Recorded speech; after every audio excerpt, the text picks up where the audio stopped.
뒤에 있는 분들도 한번 보시길 바랍니다. 누가 뒤에 계시고 또 누가 앞에 계시고 오른쪽 왼쪽에 있는 분들 이렇게 악수하시면서 인사하시기를 바랍니다.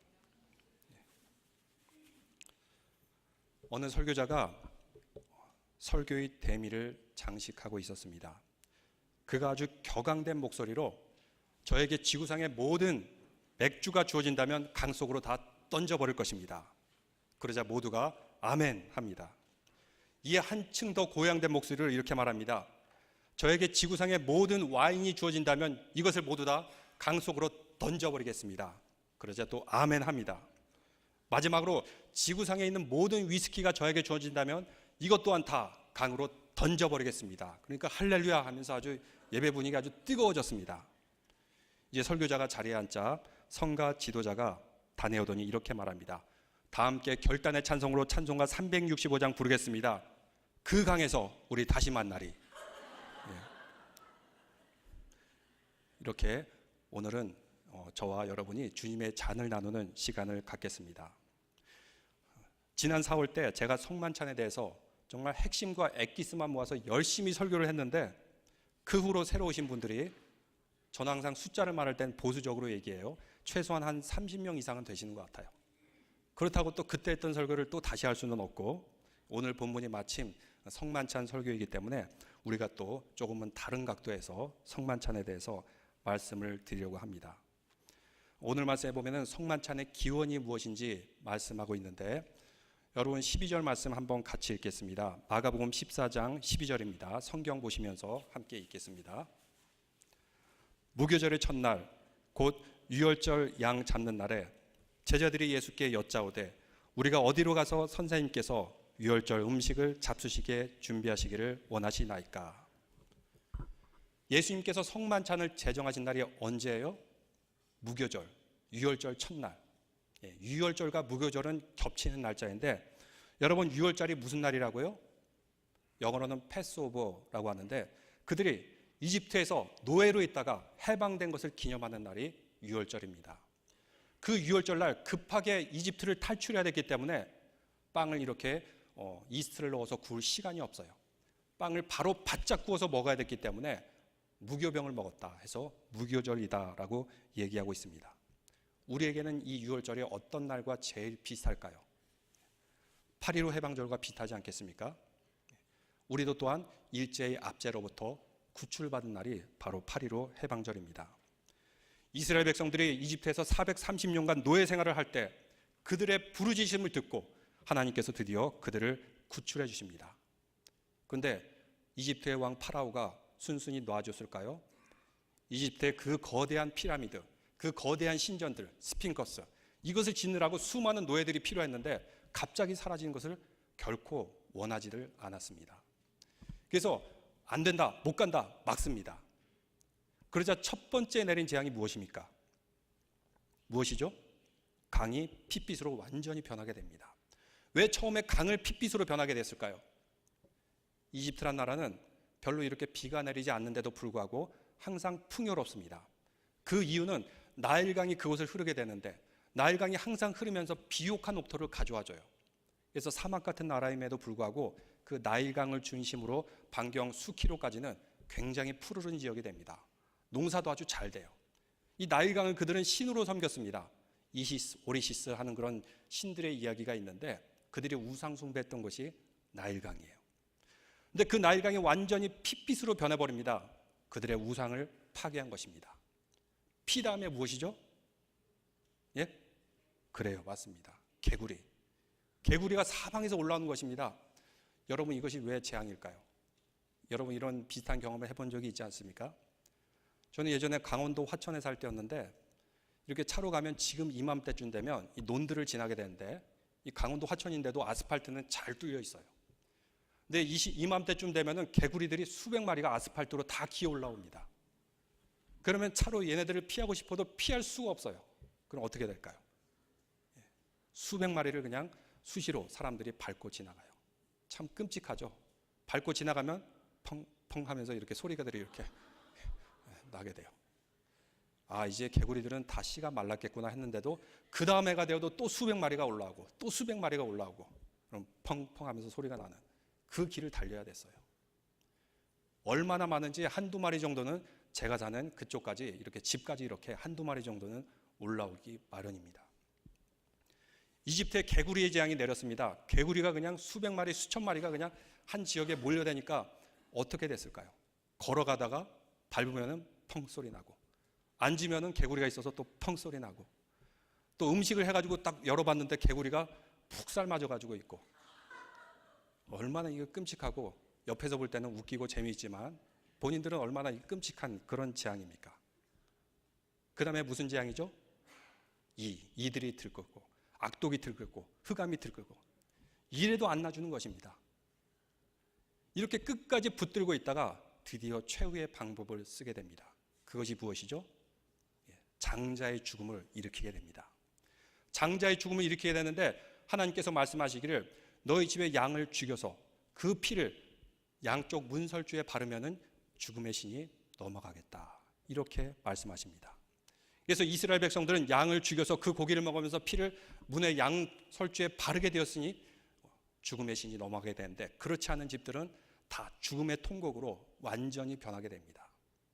거기에 이런 이야기가 전해져 내려옵니다. 한 집안에 있었는데 그 집에 하나님 말씀 듣고 양의 피를 문설주에 바르고 집에서 조용히 양고기를 먹고 있는데 그 집 큰아들이 안절부절 못하는 거예요.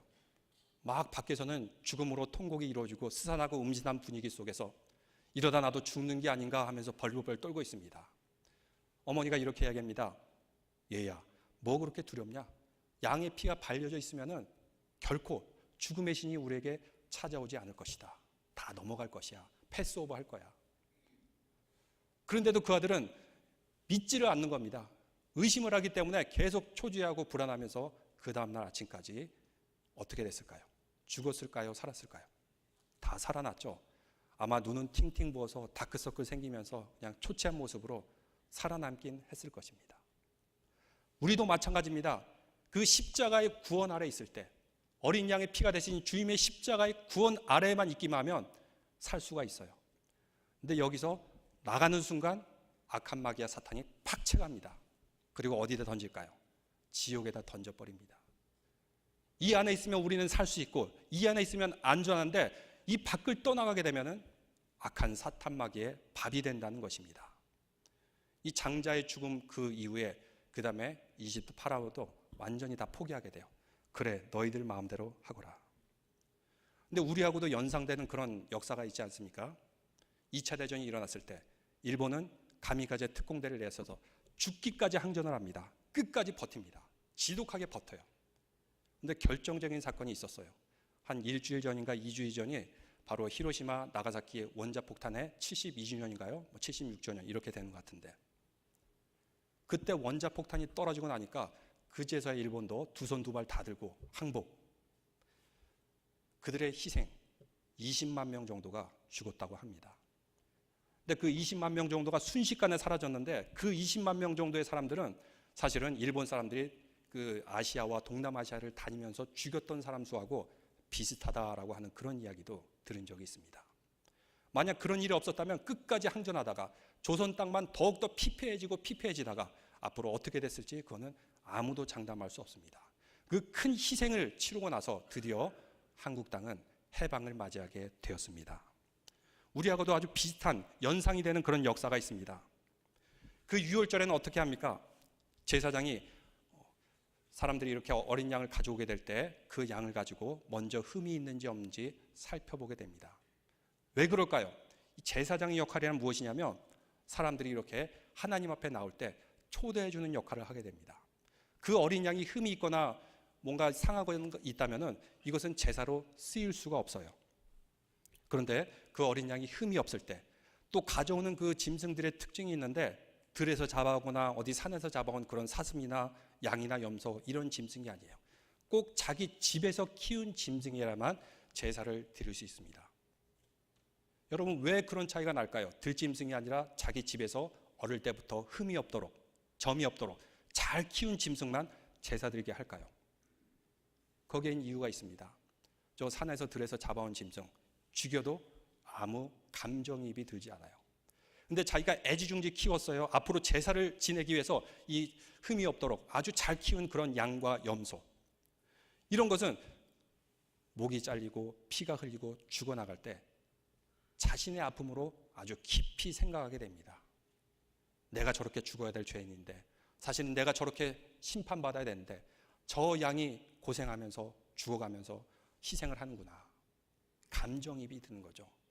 오늘날로 말하면 여러분이 혹시 키우는 그런 애완동물이 있다면 나의 죄를 용서받기 위해서 그 애완동물을 이렇게 죽이는 것과 마찬가지의 그런 충격과 그런 아픔을 느끼면서 그 제사를 드리게 되는 것입니다. 그래서 제사장이 흠이 없는 양을 가져오면은 머리에 안수를 하고 너의 모든 죄, 이 양에게 다 전가되었다 하면서 그 양을 죽이면서 그 피를 받아가지고 뜰을 지나고 성소를 지나고 마지막으로 어디를 갈까요? 지성소에 들어가게 됩니다. 그 지성소에는 무엇이 있죠? 언약궤가 있어요. 언약궤는 무슨 나무로 만들었습니까? 하나님의 말씀을 보관하는 언약궤. 가장 최고의 나무, 백향목으로 만든 것이 아니라 조각목으로 만들었어요. 사진을 보여주시겠습니까? 그 조각목이 무엇입니까? 별로 이렇게 볼품없고 찌그러지고 좀 비틀어진 그런 나무입니다. 왜 저런 조각목을 가지고 언약궤를 만들었을까요? 바로 저 볼품없고 찌그러지고 비틀어진 것이 원래 우리의 죄인된 모습이기 때문입니다. 근데 별로 볼품없고 필요 없고 쓸모없는 나무 같지만 이 나무를 잘 다듬어서 언약궤를 담게 되었을 때는 그 나무의 가치가 갑자기 완전히 달라지게 되는 것입니다. 우리도 마찬가지입니다. 우리도 조각목과 같지만 이렇게 하나님의 영광을 얻은 줄을 믿습니까? 그리고 예배의 자리에 나오는 모든 성도들은 하나님께서 존귀한 가치를 씌워주시게 됩니다. 하나님의 영광의 금으로 씌워져 있기 때문에 우리가 하나님의 언약궤의 역할을 감당하는 줄로 믿습니다.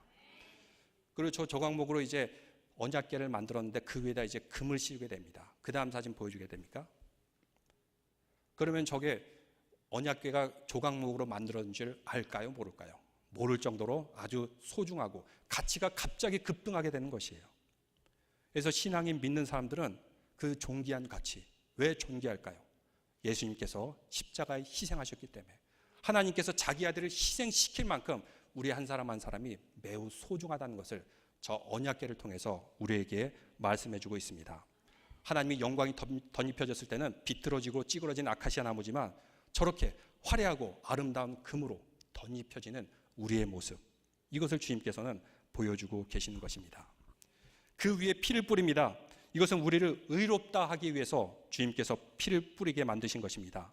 유월절 출애굽의 구원을 기념하면서 어린 양의 희생, 그 피로 말미암아 구원을 받았는데 이제 새 언약의 시대가 되었어요. 신약의 시대가 되었죠. 예수 그리스도를 통해서 그 구원이 완성되게 됩니다. 주님께서 말씀하십니다. 그래서 성만찬의 새로운 신약의 시대가 되었을 때는 이제는 더 이상 양을 죽이고 피를 뿌리지 않아도 돼요. 아마 예수님께서 성만찬을 제정하지 않았다면 저도 지금 이 시간 양을 이렇게 죽이면서 가죽을 벗기면서 태우면서 막 피범벅이 되면서 이런 일을 했을 거예요. 근데 이제 저는 더 이상 그런 일을 하지 않아도 됩니다. 주님께서 성만찬의 시대로 새로 열어주셨기 때문입니다. 그리고 우리가 이 만찬을 먹으면서 떡을 떼면서 내 살이다 주님께서 말씀하십니다. 여러분 22절 말씀 다 같이 읽어보겠습니다. 그들이 먹을 때 예수께서 떡을 가지사 축복하시고 떼어 제자들에게 주시며 이르시되 받으라 이것은 내 몸이니라 하시니라. 떡을 떼어주면서 이것은 나의 살이다, 이것을 우리가 기억하고 기념하라 라고 말씀하고 있습니다. 그 다음 계속해서 23절 24절 읽겠습니다. 또 잔을 가지사 감사기도 하시고 그들에게 주시니 다 이를 마시매 이르시되 이것은 많은 사람을 위하여 흘리는 나의 피 곧 언약의 피니라. 예전에는 짐승을 죽이면서 태우면서 피를 흘리면서 제사를 드리는데 이제는 예수님께서 새로운 시대 떡을 먹으면서 잔을 나누면서 이렇게 성만찬을 통해서 구원의 약속을 기념하라 라고 말씀하십니다. 근데 기념하라는 것이 원어로 무슨 말이라고요? 여러분 기억나십니까? 기념하다. 제가 예전에 말씀드렸는데 벌써 다 기억은 반납하고 다 잊어버리신 것 같은데, 원어로는 아남네시스라는 단어를 사용하고 있어요. 아남네시스. 이것은 무슨 뜻이냐면 과거의 그 기억, 그 역사적인 순간을 지금 이 자리에서 이루는 것을 아남네시스, 기념한다라는 뜻을 가지고 있습니다. 그래서 이 성만찬은 2000년 전에 이루어진 그런 일이지만 우리가 지금 이 시간 기도하면서 성령의 임재 가운데 성만찬을 드릴 때 바로 이 순간이 주님의 살을 나누는 시간이 될 줄로 믿습니다. 성령의 감동으로 인해서. 그래서 어떤 분들은 성만찬 나올 때 눈물을 뚝뚝 흘리는 그런 분들이 계세요. 왜일까요? 바로 2000년 전에 그때의 그 시간이 지금 이 시간이 되는 것입니다. 근데 여기서 끝나지 않죠. 프롤랩시스의 시간을 제가 또 말씀드렸습니다. 프롤랩시스는 무엇일까요? 프롤랩시스. 이것은 앞으로 우리가 천국에서 누릴 주님과의 만찬의 자리를 지금 이 순간에 누리는 것입니다. 그래서 이 순간은 과거에 예수님의 만찬을 지금 이 자리에서 실현하고 또 앞으로 누릴 천국의 잔치를 지금 이 순간에 실현하는 프롤랩시스의 시간. 바로 성만찬은 과거와 현재와 미래가 하나 되는 그런 순간입니다. 그럼을 통해서 우리 모두가 공동체가 되는 것입니다.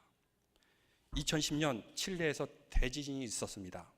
그것으로 인해서 구리강산이 붕괴가 되었는데 700m 아래 33명의 광부가 매몰되었어요.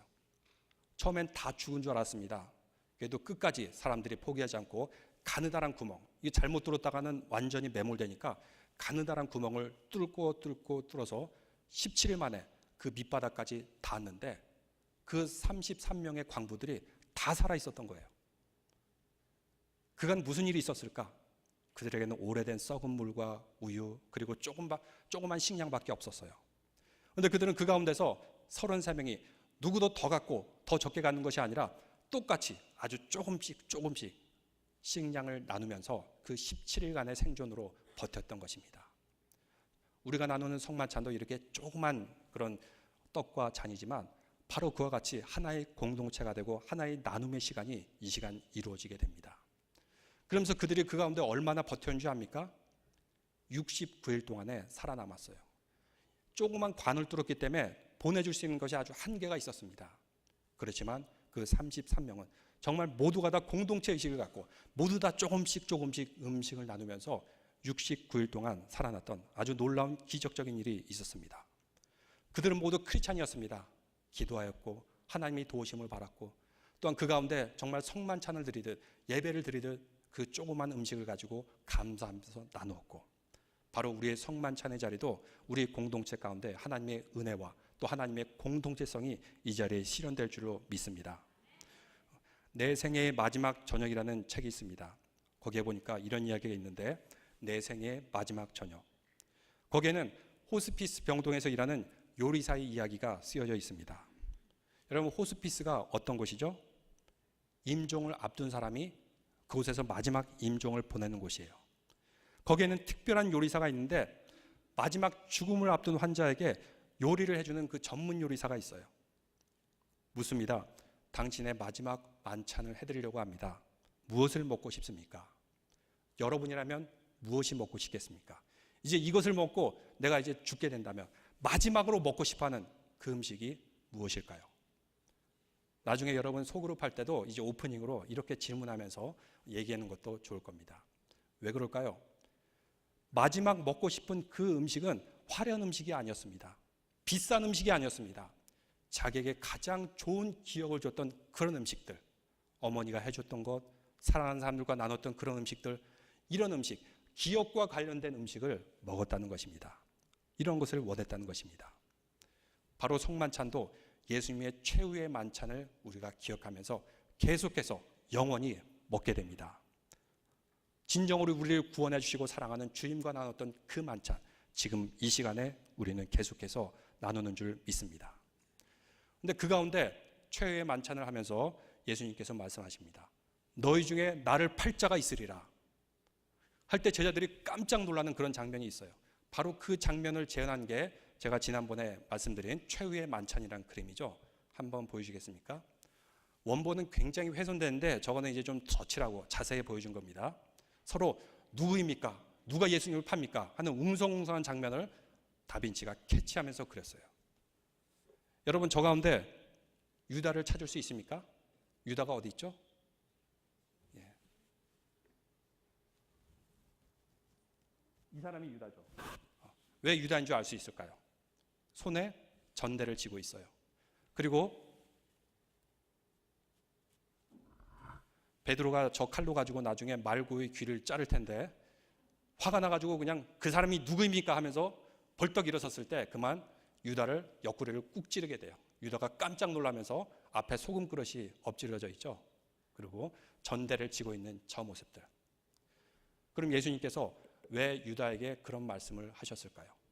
유다야, 나를 빨리 팔아라, 이 배신자야. 그런 뜻을 했을까요? 그런 뜻이 아닙니다. 이제 마지막 만찬이고 너에게 주어지는 마지막 기회다. 자, 그래도 나를 팔 것이냐? 유다에게 마지막 기회를 주신 겁니다. 근데 유다는 이 기회마저 놓치게 되었던 것입니다. 여러분은 어떻습니까? 우리도 하나님의 말씀의 잔치 그리고 성만찬의 잔치에 왔을 때 주님께서는 어떻게 보면 항상 우리에게 마지막으로 기회를 주십니다. 마지막으로 또 새로운 소망을 주십니다. 이것을 놓쳐서는 안 되겠죠. 이것을 꼭 붙들고 붙잡고 그리고 함께 주님과 만찬을 즐기는 믿음의 성도들 되시기를 주님의 이름으로 축원합니다. 그래서 지난번에는 이렇게 다빈치 그림을 쭉 소개했는데 이번에는 새로운 그림을 소개해 드리겠습니다. 이 그림을 보면은 빛과 어둠이 아주 조화를 잘 이루고 있죠. 이게 빛과 어둠이 잘 조화를 이루는 화가는 누가 연상이 됩니까? 렘브란트. 이 정도는 기본 상식이죠, 여러분들. 다 잘 알죠?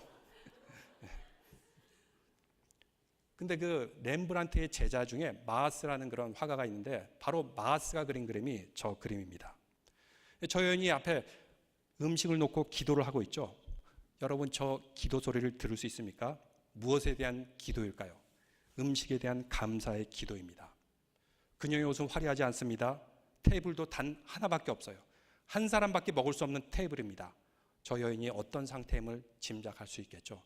가족도 다 떠나고 남편도 떠나고 그리고 자녀들도 있는지 없는지는 모르겠고 그런 가운데 홀로 외로운 것 같습니다.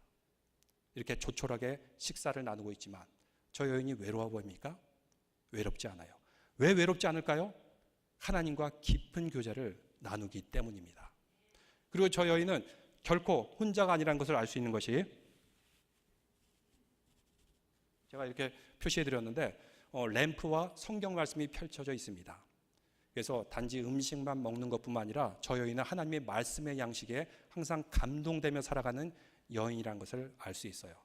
바로 그 음식, 저 성경책 밑에 무엇이 있습니까? 예, 열쇠들이 있죠. 무슨 열쇠일까요?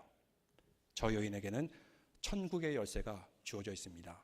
믿음과 사랑과 베품, 예, 천국의 열쇠가 주어졌고 또 보면은 모래시계가 있죠. 모래시계가 있는데 이 모래시계가 다 해가는 저 여인의 삶이 얼마 남지 않았다는 것을 알 수가 있습니다. 그럼에도 불구하고 저 여인은 결코 외롭지 않습니다. 하나님의 말씀 그리고 양식에 감사드리고 그 말씀에 빛된 삶에 쫓아가면서 사는 모습. 저 여인의 기도하는 그 삶은 그녀의 습관입니다. 그녀의 삶입니다. 일시적으로 하는 것이 아니에요. 그래서 부제목이 있는데 뭐냐면 Prayer without end. 끝없는 기도, 영원한 기도. 저 여인은 하나님과의 동행을 영원히 할 것이다 라는 것을 저 기도하는 모습을 통해서 우리는 알 수가 있습니다. 우리가 주님과 교제를 이루는 것, 이렇게 아름다운 교제를 이루는데 항상 방해하는 악한 마귀들이 있어요. 깐죽깐죽거리면서 저렇게 방해하는 마귀들이 있는데 저 여인도 방해를 받고 있는데 방해를 받고 있는 것처럼 안 보이죠. 누구의 방해를 받고 있을까요? 그림 속에서 제가 예전에 소그룹 성경 공부 때 누구 얘기 들었는데 누구의 방해를 받고 있을까요? 예, 맞습니다. 누가 말씀하셨어요? 예. 여기 보시면은 고양이 보이십니까? 예. 저 오른쪽 밑에 고양이가 있죠. 고양이가 야옹하면서 식탁보를 끌어내리려고 하고 막 난리를 쳐도 저 여인과 하나님과의 만나는 그 기도를 방해받습니까? 안 받습니까? 전혀 안 받으면서 집중하면서 깊이 그리고 끊임없이 기도하는 모습을 보게 됩니다. 나와 하나님과의 만남은 누구로부터도 방해받을 수 없습니다. 오늘 우리는 성만찬을 드리며 주님과 교제하게 됩니다. 그 교제는 누구도 방해할 수 없습니다. 그러면서 성만찬을 드릴 때 우리가 침묵하면서 저 여인이 고양이의 소란도 알아차리지 못할 정도로 또 우리도 주의 소음 그리고 분주했던 생각 모두 다 잊어버리고 오직 주님만 만나는 오늘 성만찬이 될 줄로 믿습니다. 기도드리겠습니다. 하나님